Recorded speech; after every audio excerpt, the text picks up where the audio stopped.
संजय भैया है क्या? वो बिजी हैं और बैठे हमारे मीटिंग।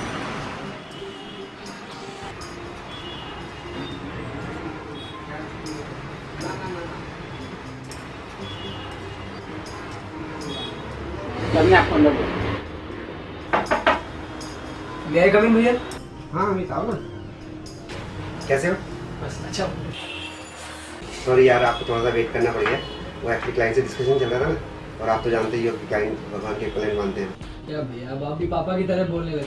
तो सामने वाले को आपकी जरूरत है और आपको सामने वाले की, इसमें भगवान बीच में कहाँ से आ गए? बात तो सही कह रहे हो, लेकिन अमित आप इस चीज़ को तभी समझ पाओगे जब आप अपना बिजनेस स्टार्ट करोगे, और तभी आपको पता लग पाएगा किस तरह से क्लाइंट भगवान के इक्विवेलेंट होता है।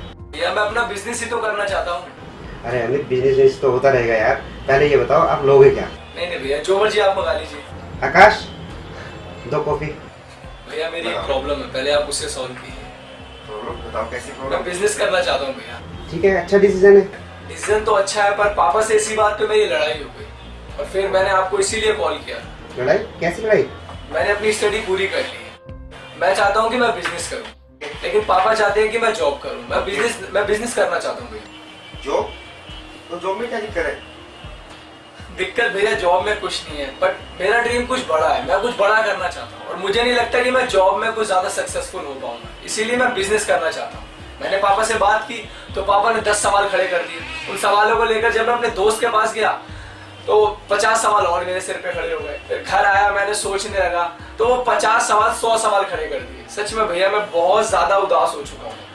भैया यू आर माई मैन, आप ही मेरी होप है। मुझे मालूम है कि बिजनेस रिलेटेड कोई भी दिक्कत हो वो आप इजीली सॉल्व कर सकते हैं। प्लीज भैया मेरी हेल्प करो। किस तरह के क्वेश्चन आपके माइंड में और किस तरह के क्वेश्चन का आपके पास जवाब होंगे? मैं जो मैं बिजनेस करना चाहता हूँ उसकी प्लानिंग कैसे करूँ, उसको प्रोप्राइटरशिप में करूँ, पार्टनरशिप में करूँ या फिर प्राइवेट लिमिटेड ही खोल डालूँ, और इन सब के लिए फिर सेविंग और करंट अकाउंट के साथ, और फिर उसके लिए पैन नंबर चाहिए। क्या मुझे अपने बिजनेस के लिए पैन नंबर चाहिए? अगर चाहिए तो फिर किस लिए चाहिए? और फिर आ जाता है tax, service tax, sale tax, excise duty, custom duty. अब मेरे बिजनेस में इनमें से कौन सा एप्लीकेबल होगा ये मुझे कैसे पता लगेगा? और फिर दोस्त कहते हैं कि आईसी कोड भी चाहिए। अब ये आईसी कोड क्या है? अगर इन सबसे निपट भी लिया जाए तो बिजनेस में 50 तरीके के लॉज लग जाते हैं। लेबर लॉ, पेपर लॉ, ये लॉ, वो लॉ, ना जाने कितने तरीके के लॉ। एक चीज पूछूं आपसे, अगर मैं केले की ठेली लगाता हूँ तो क्या उसके लिए भी मुझे लीगल फॉर्मेलिटीज की जरूरत पड़ेगी? हमें जितने भी क्वेश्चन है ना सबका आंसर आपको मिलेगा, तो पहले आप शांत हो जाइए। प्रोप्राइटरशिप का क्या मीनिंग है? हमने में इसमें कुछ इसमें कुछ तो फर्स्ट इम्पोर्टेंट पार्ट क्या है कि हमें पहले से समझना है इसकी लीगल सब कुछ इसी में। हाँ, हम कंपनी में भी कर सकते हैं। थैंक यू भैया, थैंक्स अ लॉट। ठीक, आपने मेरे सारे सवालों के बहुत अच्छे जवाब दिए भैया। मैं बहुत कन्विंस हुआ बल्कि, और अब मैं बहुत जल्दी अपना बिजनेस खोलने वाला हूँ। Very good. और अगर कोई भी प्रॉब्लम आती है तो इन फ्यूचर में आपके पास जरूर। You are most welcome. इन करोड़ों की भीड़ में जाने कितने लोग होंगे जो कुछ सवालों के जवाब ना मिलने की वजह से अपने सपनों को छोड़कर दूसरों के लिए काम करते हैं, और उनके सपनों को पूरा करने में पूरी जिंदगी बस यूं ही काट देते हैं। लेकिन यहाँ खड़े खड़े तो मेरे मन की उथल पुथल शांत नहीं होगी। इनके बीच जाकर ही मैं इनको और करीब से समझ पाऊंगा। कैसे रजिस्ट्रेशन होता है, क्या लीगल फॉर्मेलिटीज है, तो उसके बारे में मैंने अभी वर्कआउट नहीं किया। DIN।